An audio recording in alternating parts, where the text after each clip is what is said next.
¿Qué llevó a un hombre nacido en una pequeña aldea portuguesa a desafiar los límites del mundo conocido? ¿Cómo un noble de rango modesto se atrevió a proponer una ruta jamás explorada, navegando hacia el oeste para alcanzar el este? ¿Qué fuerzas internas y externas moldearon su destino y el de toda la humanidad? Estas preguntas abren la puerta a una historia de decisiones irrevocables y consecuencias que cambiaron el mapa para siempre. Amigos, no olvidéis suscribiros a mi canal Conferencias Históricas, darle a me gusta y dejar un comentario de 7 palabras. Es necesario para que el canal funcione. Compartid este vídeo con otros si lo consideráis importante. Gracias. Su nombre era Fernando de Magallanes. Nacido en el año 80 del siglo XV, en la aldea de Sabrosa, rodeado de viñedos y olivares, su infancia estuvo marcada por la mezcla de humildad y nobleza. Su familia, perteneciente a la baja nobleza, no gozaba de riquezas, pero sí de un honor que exigía sacrificios y deberes. Desde muy joven, Magallanes fue testigo de la fragilidad de su posición y de la necesidad de forjar un camino propio. Su padre, Rodrigo de Magallanes, era representante real encargado de recaudar impuestos y mantener el orden en la región. Su madre, Alda de Mesquita, provenía de una familia respetada que le abrió las puertas a una educación privilegiada para la época. En ese hogar, la erudición era valorada, y el joven Fernando aprendió a leer, escribir y a dominar los rudimentos de la aritmética, mientras absorbía las enseñanzas religiosas y la disciplina que le preparaban para un destino mayor. Pero su infancia no se limitó a los libros. Acompañaba a su padre en tareas administrativas, escuchaba relatos de mercaderes y soldados que narraban tierras lejanas, ricas en especias y oro, pobladas por gentes de piel distinta y dioses desconocidos. Esas historias encendieron en él una pasión voraz por lo desconocido, una sed de aventura que no podría ser saciada fácilmente. Alrededor de los 12 años, su destino cambió radicalmente cuando fue enviado a la corte de la reina Ana de Aragón, viuda del rey Juan II, donde comenzó su servicio como paje. Allí, en medio de la nobleza lisboeta, Magallanes se enfrentó a un mundo de reglas estrictas, intrigas políticas y sueños de expansión marítima. La corte era un hervidero de ambiciones y estrategias, y él debía aprender a navegar no solo los mares, sino también las complejidades del poder. En ese entorno, su educación se amplió. Esgrima, equitación, geografía, astronomía, navegación y cartografía se convirtieron en sus armas. Portugal vivía una época dorada de descubrimientos. La ciudad estaba llena de barcos, mercados de especias y conversaciones sobre dominios ultramarinos. Magallanes absorbía cada detalle, consciente de que su futuro dependía de su habilidad para comprender y dominar esos saberes.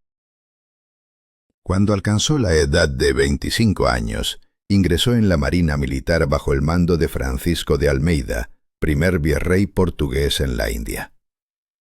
La flota que integraba estaba destinada a proteger los intereses lusitanos y a establecer un dominio militar permanente en el lejano oriente. Atravesaron el Atlántico, rodearon África y llegaron a las costas del Indostán, donde Magallanes enfrentó sus primeras pruebas reales. ¿Pero qué lo llevó a abandonar Portugal y ofrecer sus servicios a la corona española? ¿Qué lo impulsó a desafiar la lealtad a su patria para embarcarse en una expedición que prometía gloria, pero también muerte?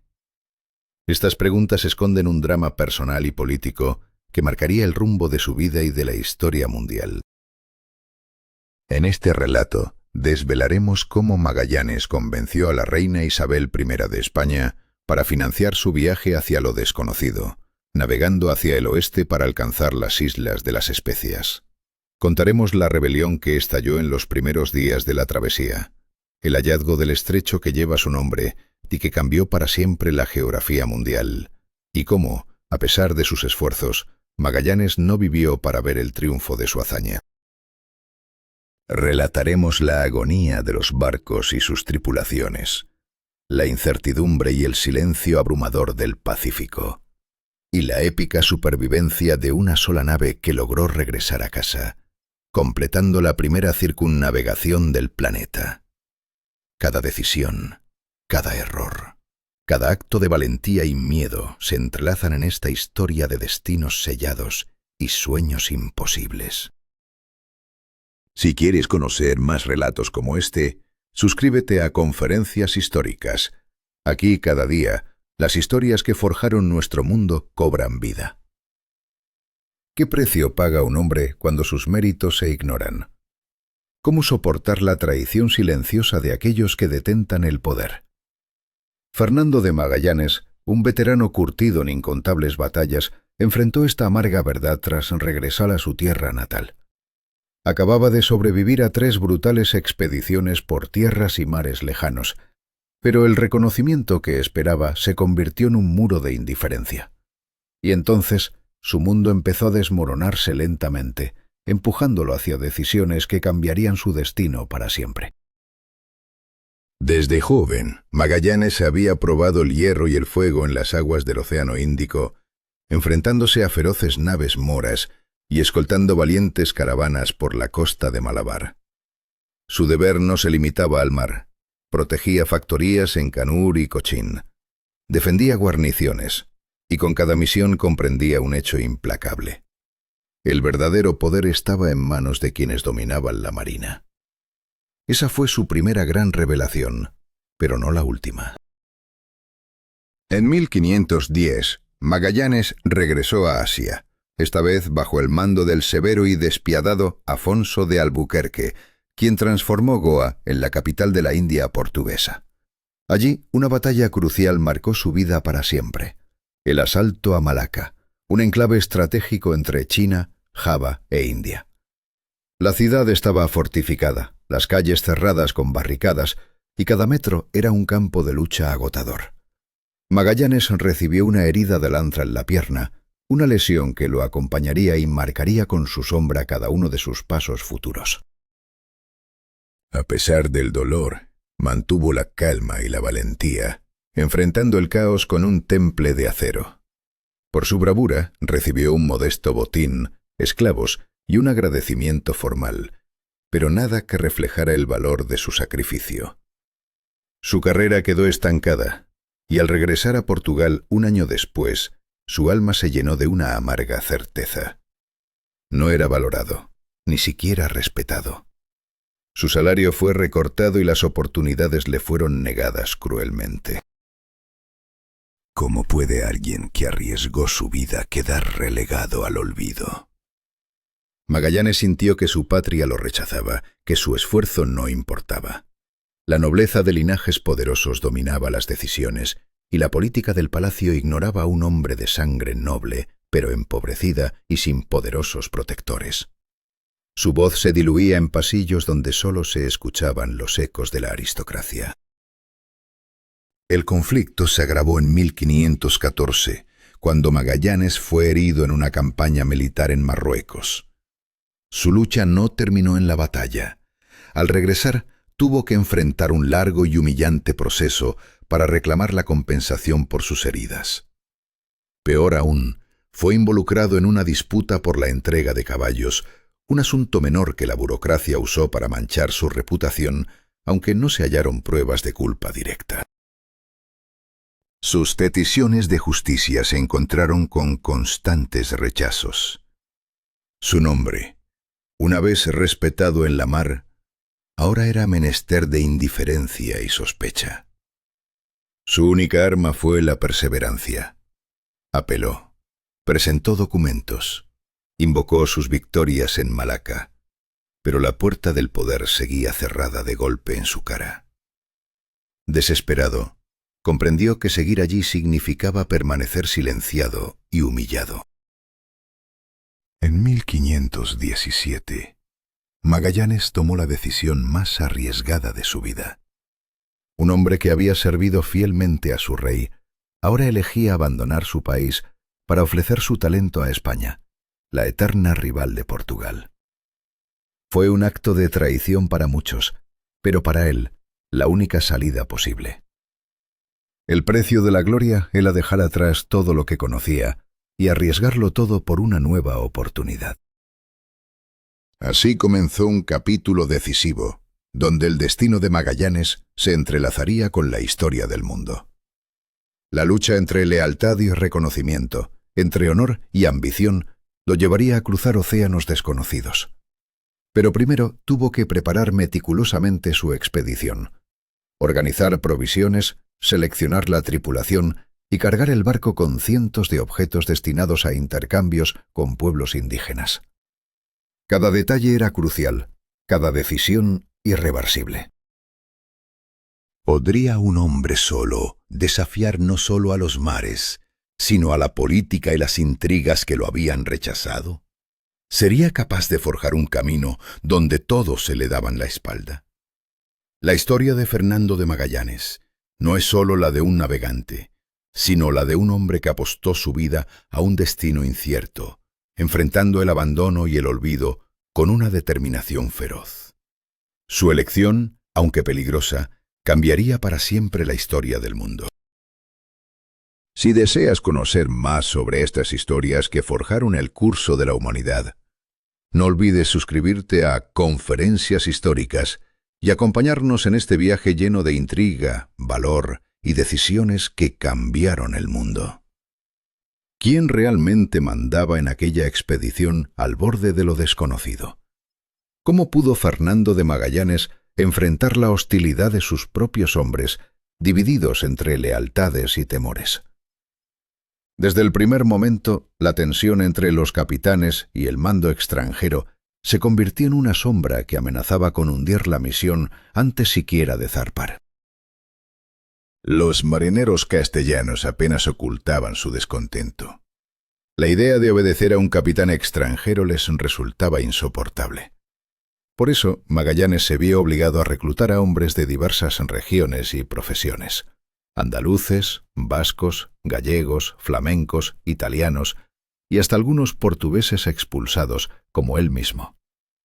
Entre ellos había voluntarios y también condenados a quienes se les ofreció la libertad a cambio de su servicio. La tripulación sumaba aproximadamente 240 almas, un mosaico de lealtades y desconfianzas. Pero no era solo la composición del grupo lo que inquietaba a Magallanes. Los capitanes asignados por el Consejo de Indias no ocultaban su oposición. Juan de Cartagena, al mando del San Antonio y enviado directo de la corona, mantenía una actitud altiva y desafiante desde el principio. Gaspar de Quesada y Luis de Mendoza, al mando de otras naves, compartían la idea de que el control debía estar en manos castellanas, sin reconocer la autoridad plena de Magallanes. Esta resistencia interna era una bomba de tiempo. La incertidumbre crecía con la inestabilidad mental de Rui Faleiro, inicialmente segundo al mando. Su mente oscilaba entre furias incontenibles y depresiones profundas, un riesgo que pronto obligó a apartarlo de la expedición. Magallanes, consciente de la imposibilidad de compartir el mando, tomó una decisión irrevocable. Sería el único líder de esta odisea. Renunció a un aliado para obtener el control absoluto, una carga que pesaría sobre sus hombros en cada momento decisivo. Cada paso hacia la partida estuvo marcado por un control riguroso. Magallanes supervisó personalmente las inspecciones, negociaciones y selección de oficiales. Contrató a varios pilotos experimentados, entre ellos a Antonio Pigafetta, el veneciano que se convertiría en cronista insustituible de la expedición. Entre los marineros también destacaba Juan Sebastián Elcano, un vasco endeudado que buscaba redención. Su papel era aún modesto, pero Magallanes ya consideraba su experiencia como un recurso vital en el futuro. Los instrumentos de navegación, comprados con fondos oficiales, eran la mejor tecnología disponible. Astrolabios, brújulas, cuadrantes, relojes de arena y mapas, tanto públicos como secretos para la élite del mando. La precisión era clave. En esos tiempos, Cualquier error en el cálculo del rumbo podía significar la muerte o la pérdida total de la expedición. La presión por no fallar era tan alta como el océano que estaban a punto de cruzar. Finalmente, en agosto del año 1519, la flota partió desde Sevilla, descendiendo lentamente por el río Guadalquivir. Las tripulaciones dormían sobre las cubiertas, los barcos esperaban la marea.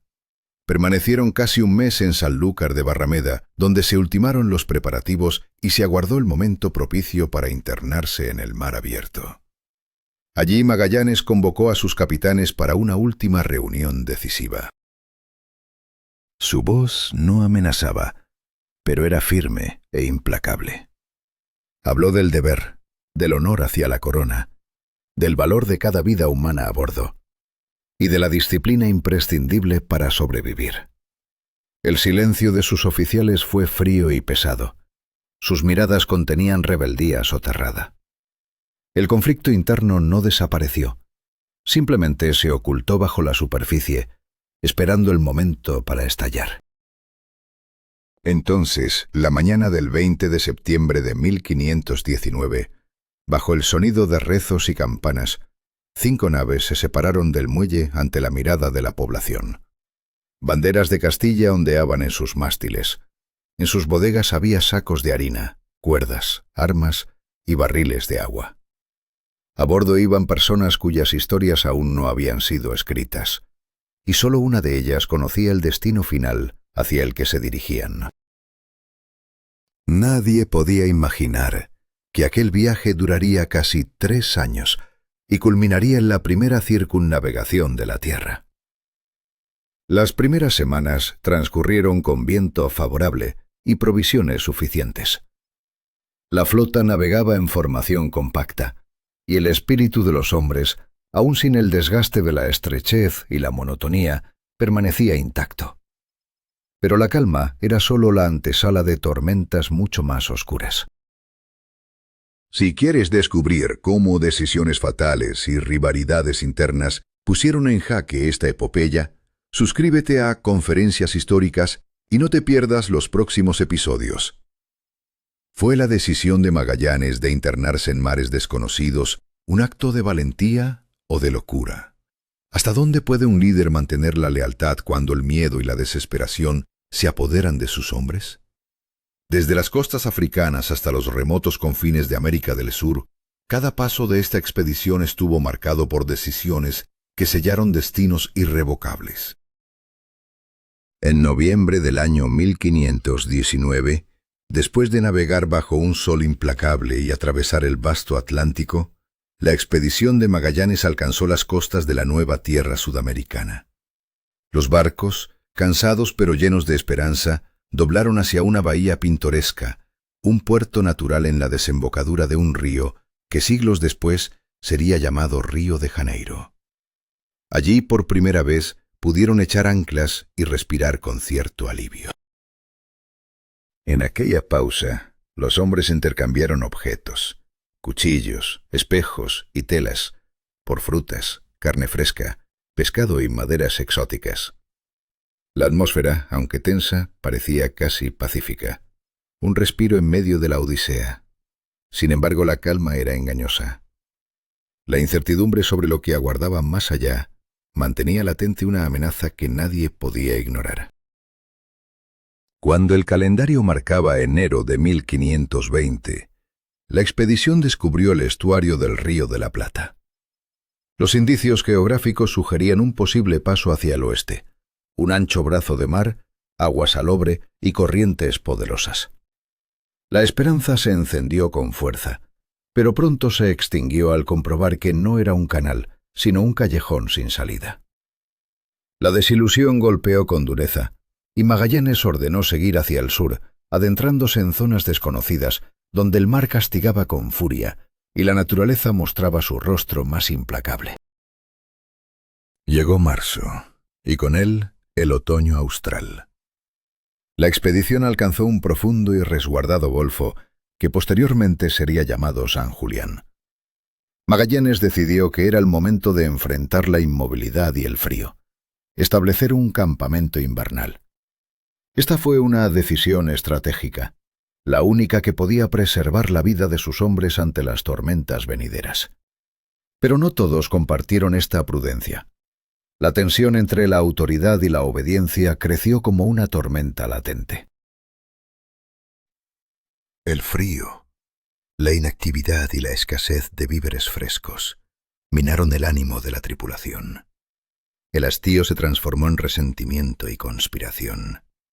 Juan de Cartagena, capitán del San Antonio, Gaspar de Quesada al mando del Concepción y Luis de Mendoza, líder de la Victoria, comenzaron a desafiar abiertamente la autoridad de Magallanes.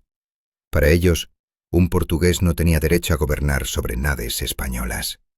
La lealtad se fracturó y la conspiración tomó forma bajo la sombra de la noche.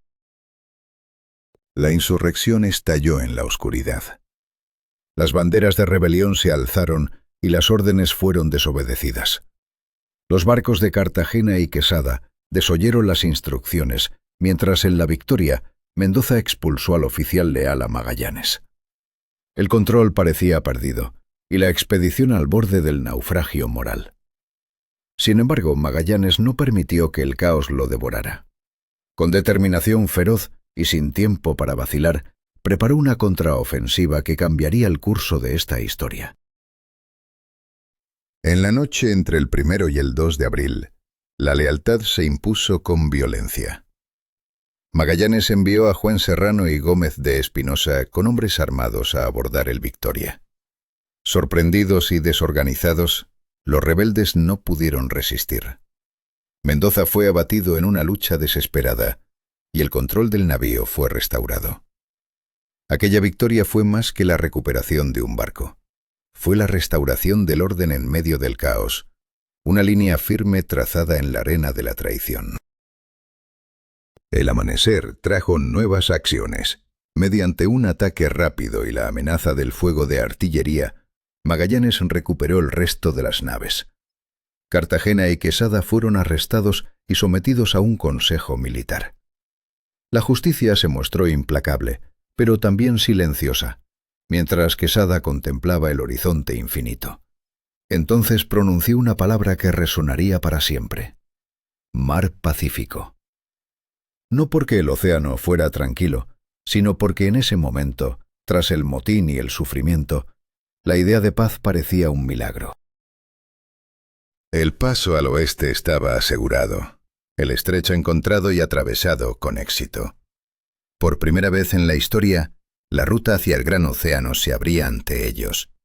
Pero nadie podía imaginar que lo que les aguardaban no serían días de calma, sino meses de tormentos y pruebas extremas. En ese instante de victoria, la incertidumbre del futuro se cernía como una sombra implacable. Cuando los 3 navíos restantes abandonaron el estrecho de Magallanes, con el sol ocultándose tras el horizonte sureño, sus timones apuntaban hacia el oeste, hacia lo desconocido. La verdadera aventura apenas comenzaba, y cada decisión podría ser la última. En medio del silencio tenso del mar, la historia se escribía con tinta de valentía y sacrificio. ¿Quién sobreviviría a la prueba definitiva que les esperaba?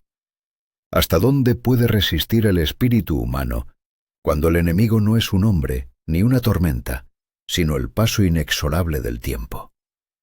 ¿Qué sucede cuando cada decisión parece un paso hacia lo inevitable? Así comenzó la etapa más dura de la travesía de Magallanes.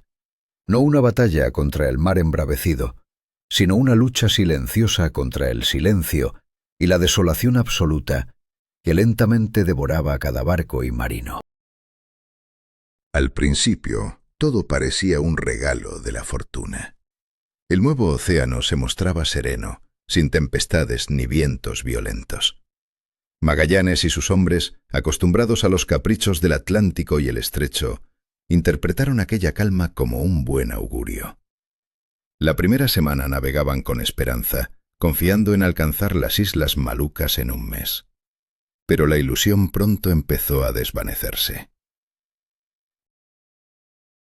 No había señales de vida, ni aves surcando el cielo, ni nubes que presagiaran tierra cercana. ni olores a vegetación o barro mojado. El sol castigaba sin piedad, la sed aumentaba, y el agua dulce comenzaba a estropearse. Los alimentos disminuían a un ritmo alarmante, y la desesperanza se colaba en cada mirada, mientras la sombra del hambre crecía más allá de lo soportable.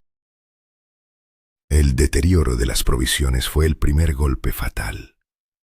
Los barriles de carne salada empezaron a pudrirse bajo la humedad y el calor implacable. El pan se acabó, y la harina se humedeció. Fue entonces cuando los hombres, famélicos, consumían lo impensable: pescado seco, arroz duro, pieles remojadas, incluso restos de queso endurecido. Antonio Pigafetta relató cómo llegaron a hervir serrín, cuero descompuesto y correas podridas solo para calmar la agonía del hambre. La escorbuto comenzó su silenciosa matanza. Primero las encías sangraron, luego los dientes se cayeron, y la debilidad invadió cuerpos que poco a poco se rendían. Los dedos se entumecían, las rodillas flaqueaban al menor esfuerzo, y cada día 2 o 3 cuerpos eran envueltos en sábanas y arrojados a la morgue del mar. En algunos barcos, los marineros ya no podían cumplir con sus tareas. Oficiales asumían las guardias, carpinteros tomaban el timón, y navegantes cocinaban lo poco que quedaba para los vivos. Todo en un silencio sepulcral. No había tormentas que romperan la quietud, ningún trueno que despertara esperanzas, ni sonidos de tierra firme que animaran los corazones. Solo el crujir de mástiles, algún lejano grito de ave y el débil aliento de hombres consumidos por la fatiga y el miedo. Según Pigafetta, jamás vieron una isla grande para tocar tierra. Una sola vez, una franja de tierra apareció en el horizonte, pero era un páramo rodeado de arrecifes cortantes, imposible para detenerse y reabastecerse. La desesperanza crecía con cada día que pasaba sin tierra.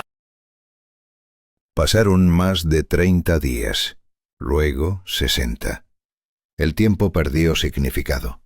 Incluso los oficiales perdieron el sentido de los días. Los navegantes intentaban mantener el rumbo, pero las mediciones empezaban a fallar. La velocidad, el viento, la posición del sol se convirtieron en enemigos invisibles. Un error de 1 milla diaria en 3 meses se transformaba en cientos de millas de incertidumbre. Nadie sabía cuán lejos quedaba el destino. Magallanes mantenía su compostura. Continuaba con sus deberes como comandante, recorriendo las cubiertas, hablando con los timoneles y convocando reuniones breves con sus oficiales. Nunca mostraba dudas ante sus hombres, pero, como relataría Pigafetta, en sus ojos ya se reflejaba el desgaste y el agotamiento. No recurría a la dureza, sino que buscaba sostener la moral con su ejemplo, hablando solamente para dar órdenes claras o para alentar a los suyos en el silencio mortal. Finalmente, en marzo de 1521, después de 3 meses y 1 día desde la salida del estrecho de Magallanes, un grito rompió la monotonía. Un marinero del Concepción exclamó: ¡Tierra al horizonte! Al principio nadie creyó, pero 1 hora después, la silueta de tierra firme confirmaba la esperanza. No era un páramo desolado, sino un lugar vivo, verde, con playas y fuentes de agua dulce. El descubrimiento era un milagro tras semanas de tormento invisible. La isla de Guam, en el archipiélago de las Marianas, parecía un oasis en medio de la nada. Sin dudar, la tripulación desembarcó con una urgencia desesperada. Bebían hasta caer rendidos sobre la arena, derribaban palmas de coco, arrancaban raíces y recogían frutos. En un solo día recuperaron más fuerzas de las que habían ganado en semanas. Pero la sombra de la muerte seguía presente. Varios perecieron en la orilla, víctimas de la travesía implacable. ¿Fue la llegada a Guam un triunfo o el preludio de nuevas calamidades? Magallanes y su tripulación enfrentaban el precio de decisiones tomadas en la oscuridad, la prueba implacable de la naturaleza y el destino, el eco de un camino sin retorno. Esta travesía marcaría no solo la historia, sino también el límite extremo del cuerpo y el alma humana. Sus elecciones, irrevocables, los llevaban hacia un futuro incierto. Si esta historia te atrajo, suscríbete para seguir explorando juntos las decisiones que cambiaron el curso del mundo en Conferencias Históricas. ¿Cómo pudo un cuerpo resistir el cambio abrupto de hambre a alimento? La respuesta fue brutal. El organismo colapsó, pero no todos sucumbieron. El regreso a la vida no fue uniforme. Algunos renacían mientras otros se desvanecían en silencio. El Océano Pacífico, vasto y silencioso, había sido atravesado sin tregua ni tierra en el horizonte, pero el verdadero desafío aún estaba por llegar. Habían cruzado un gigante de agua sin tormentas ni tierra, solo la calma mortal y la hambruna, desde la costa de Sudamérica hasta las islas de Asia. El mayor viaje marítimo de la historia parecía haber concluido, pero la historia les esperaba más allá del horizonte. Después de meses de navegación interminable, 3 barcos supervivientes bajo el mando de Fernando de Magallanes apuntaron hacia el oeste en busca de las codiciadas Islas Molucas. Navegando con la esperanza como único faro, llegaron a un gran archipiélago que bautizaron como Samar. Allí, en la costa salvaje y cubierta de palmeras de Jomonjón, el 16 de marzo instalaron un campamento temporal. La tripulación, agotada, necesitaba alimento, agua y descanso, pero también enfrentaría su primer contacto con un mundo desconocido y su gente. ¿Cómo responderían ante lo inesperado? No pasó mucho para que las botes de bambú se acercaran al ancla de la nave, tripulados por habitantes locales armados, pero sin agresividad. El idioma era un muro, hasta que Enrique, esclavo y sirviente de Magallanes, emergió como traductor. Su conocimiento del dialecto local fue el puente entre 2 mundos, revelando que en la cercana isla de Limassagua gobernaba un hombre llamado Rajá Calambú, abierto al comercio y al diálogo. Magallanes no perdió tiempo y organizó el viaje hacia Limassagua. Allí, Rajá Calambú recibió a los visitantes con respeto y hospitalidad. Los regalos de telas, metales y adornos europeos fueron intercambiados por comida, agua y guías isleños. Lo que comenzó como una precaria tregua se convirtió en una alianza frágil, sostenida por la necesidad mutua y la precaria esperanza. El 31 de marzo, la primera misa en suelo filipino se celebró al aire libre en la playa, con ojos europeos y locales atentos. Para Magallanes, este acto simbolizaba más que una travesía oceánica. Era un paso irreversible hacia un mundo nuevo, conquistado no con la espada, sino con la palabra y la fe. La tensión entre el futuro y el pasado nunca había sido tan palpable. De Limassagua, la flota se dirigió a Cebú, una isla estratégica y densamente poblada, gobernada por Rajá Humabón. Este líder, pragmático y poderoso, comprendió rápidamente el valor de una alianza con los recién llegados. Magallanes organizó una recepción fastuosa, exhibiendo artillería, mosquetes y obsequios que impresionaron a Humabón y sus súbditos. ¿Podría esta alianza asegurar el éxito de la expedición y la influencia española en estas tierras lejanas? El 14 de abril, Rajá Humabón aceptó el bautismo, sellando un pacto que trascendía culturas, religiones y destinos. Sin embargo, bajo esa apariencia de triunfo y esperanza, se gestaban tensiones invisibles, decisiones que arrastrarían consecuencias implacables. La penumbra de la incertidumbre se extendía mientras la flota avanzaba en un escenario donde cada paso podía ser fatal. La travesía fue una lucha constante contra la naturaleza y el destino. El viento era caprichoso, a veces una calma mortal, otras un huracán desatado.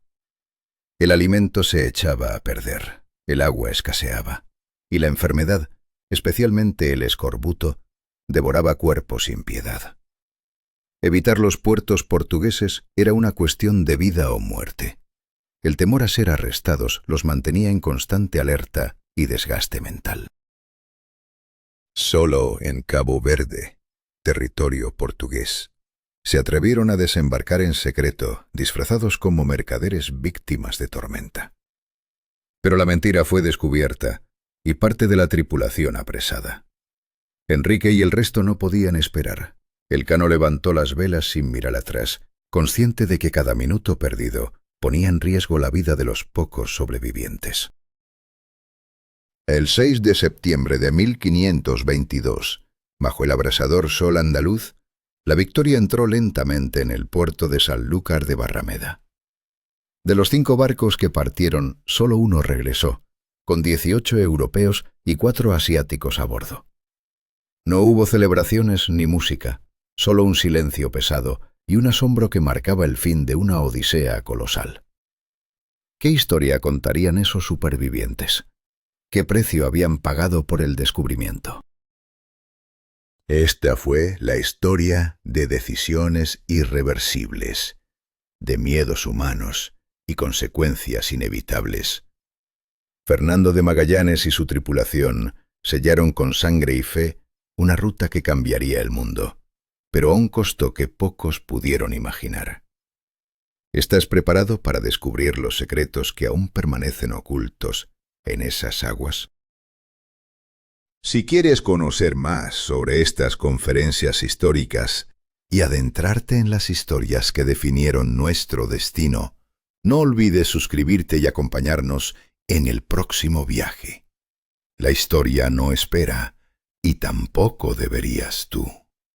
¿Qué significa realmente circunnavegar el mundo en tiempos donde el miedo y la ignorancia dominaban los mares? ¿Cómo cambian para siempre las vidas de aquellos que aceptan embarcarse en un viaje sin retorno? La expedición que inició Fernando de Magallanes y culminó Juan Sebastián Elcano no fue solo una hazaña marítima. Fue una sucesión de decisiones fatídicas que enfrentaron a hombres a sus propios límites, a la fragilidad humana y a la incertidumbre absoluta. La nao Victoria, desgastada, con velas remendadas cientos de veces y un casco que crujía bajo cada soplo del viento, logró llegar a España con un cargamento de casi 26 toneladas de clavo. Un botín que cubría los costos de toda la arriesgada expedición. Pero la verdadera riqueza no estaba en las mercancías, sino en las vidas que sobrevivieron, en sus diarios, mapas y observaciones astronómicas que desafiaban siglos de conjeturas. El mundo, por fin, era redondo y podía ser circunnavegado. ¿Pero a qué precio? Los pocos supervivientes que pisaron Sevilla no regresaron como héroes gloriosos, sino como sombras de sí mismos, envueltos en un silencio pesado, con cuerpos consumidos por el escorbuto y rostros marcados por el sufrimiento. Sus movimientos eran lentos, casi espectrales, reflejando el tiempo que habían vivido dependiendo únicamente de barriles de agua y del viento en sus velas. La gloria se había transformado en un testimonio silencioso de lo imposible. No hubo grandes discursos ni celebraciones cuando la Victoria arribó al puerto. En lugar de vítores, fueron recibidos por funcionarios de la Cámara de Indias y representantes de la corona, quienes los pusieron bajo estricta vigilancia. No se trataba solo de verificar la autenticidad de sus relatos, sino de valorar cada carga y de comprender la magnitud de lo que acababan de lograr.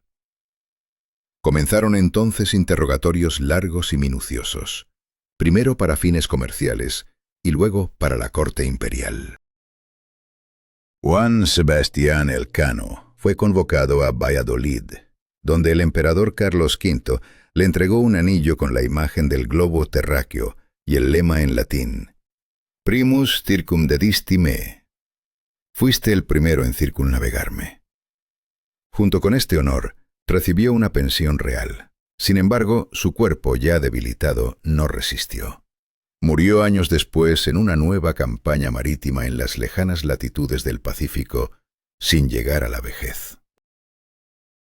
De los 18 españoles que regresaron, muchos no sobrevivieron mucho tiempo. No fue la espada ni la batalla, sino enfermedades, hambre y la devastación interna lo que lentamente los llevó a la muerte. Los pocos que persistieron se convirtieron en piezas de estudio, en interrogatorios constantes, en testimonios vivos de un mundo que comenzaba a cambiar irrevocablemente. Antonio Pigafetta, el veneciano que acompañó la expedición como representante del consulado veneciano, fue uno de los pocos que dejó un relato detallado. Comenzó a registrar sus observaciones casi desde el inicio del viaje y al regresar las transformó en un diario meticuloso. Su manuscrito, originalmente en italiano y luego traducido al francés, se convirtió en uno de los documentos más importantes de la era de los grandes descubrimientos geográficos. Gracias a Pigafetta, Europa pudo conocer por primera vez de manera sistematizada las costumbres y la geografía de Filipinas, las Molucas y Oceanía. Aunque los efectos geográficos de la expedición no se apreciaron de inmediato, en las décadas siguientes se hicieron evidentes. El globo terráqueo dejó de ser una abstracción para convertirse en un espacio medible, definido por rutas y coordenadas. El océano, antes percibido como un borde infranqueable, se transformó en un corredor vital. La victoria de la Victoria demostró que el este podía alcanzarse navegando hacia el oeste. Para España, la expedición fue más que un símbolo de triunfo sobre Portugal. Se convirtió en un precedente económico y estratégico insoslayable. Aunque la mayoría de las naves se perdieron y la mitad de la tripulación nunca regresó, el desembarco de Clavo compensó casi todos los gastos invertidos. Pero lo verdaderamente crucial fue la ventaja estratégica que brindó, la apertura de una ruta peligrosa pero viable hacia las riquezas orientales. La reacción portuguesa fue inmediata y violenta. Al enterarse de la circunnavegación, tomaron represalias el año siguiente, capturando Trinidad y encarcelando a su tripulación, que luego fue enviada a Guam. Intensificaron la vigilancia marítima en la costa este de África, conscientes de que el equilibrio de poder estaba en juego y que la historia acababa de escribir un nuevo capítulo sangriento y sin retorno. Cada paso, cada decisión tomada en esta epopeya fue una apuesta al borde del abismo, marcada por el miedo, la desesperación y la esperanza. La expedición de Magallanes Elcano no solo circunnavegó el globo, sino que rompió cadenas invisibles, redefiniendo el mundo para siempre. ¿Somos capaces de imaginar qué habría pasado si aquellos hombres hubieran elegido no continuar, si el miedo hubiera vencido? El destino del planeta pendía de un hilo, tejido con decisiones irrevocables. Si esta historia te ha atrapado, suscríbete a Conferencias Históricas para descubrir juntos más relatos que cambiaron la humanidad, narrados con la intensidad y el detalle que merecen. ¿Estás listo para acompañarnos en el próximo viaje al corazón de la historia? ¿Qué precio tiene la ambición cuando el mundo aún es un misterio sin resolver? ¿Hasta dónde puede llegar un hombre para cambiar la percepción global, enfrentándose a imperios, reyes y al mismo miedo humano? Fernando de Magallanes tomó una decisión que marcaría un antes y un después en la historia. Una decisión que, aunque le costó la vida, cambió para siempre el mapa del mundo. Las costas lejanas fueron conquistadas no solo por la fuerza, sino por la astucia diplomática. Los navegantes consiguieron la confirmación del Papa para sus reclamaciones sobre las Islas Molucas, un territorio codiciado por dos potencias marítimas que no cejaban en su conflicto. Esta lucha sin tregua solo encontró un respiro en el Tratado de Zaragoza, un acuerdo temporal que definió las esferas de influencia en un mar plagado de tensiones y peligros. Pero más allá de los tratados y los mapas dibujados sobre pergaminos, había una verdad inmutable. El mundo comenzó a entenderse como un todo conectado. Lo que antes era pura teoría se convirtió en acción tangible, un camino real, aunque largo y agotador, lleno de muerte y sacrificio. Ese camino, abierto por Magallanes, se transformó en la columna vertebral para futuros exploradores, comerciantes, científicos y cartógrafos. La expedición que llevó su nombre sobrevivió a su creador. Magallanes no regresó. Murió en la isla de Mactán, enfrentado a su destino, a la oposición del rey de Portugal y a su propia obstinación. Su figura, castigada pero indomable, se convirtió en un símbolo, un faro que iluminó la idea de que la Tierra es una única esfera que se puede circunnavegar, que se puede dominar. Su legado no fue solo geográfico, sino filosófico. El mundo antes de Magallanes era fragmentado, incierto, limitado por la ignorancia y el miedo. Después de él, el planeta se volvió medible, accesible y conectado por mares que ya no dividían, sino que unían. No fue un final, sino un punto de no retorno en la historia de las exploraciones humanas.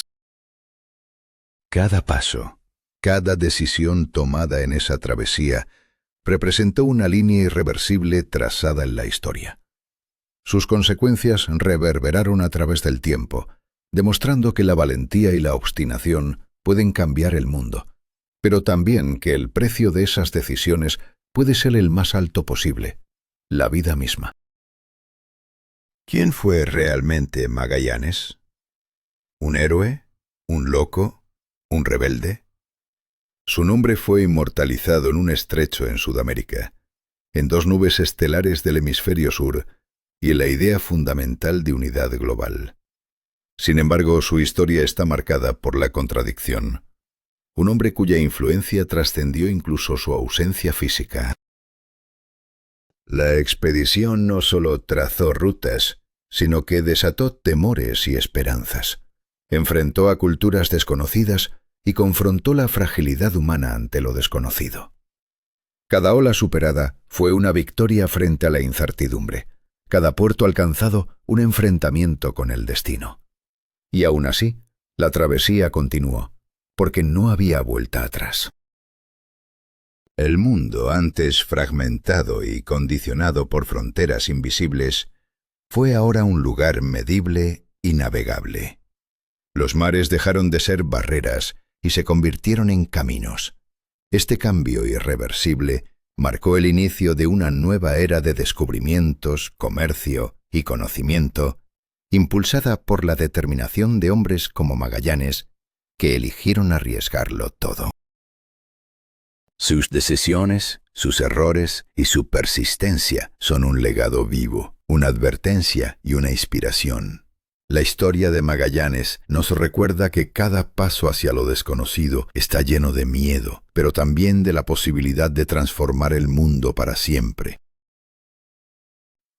Si quieres entender más sobre estas impactantes decisiones y sus consecuencias, suscríbete a Conferencias Históricas y acompáñanos en este viaje fascinante.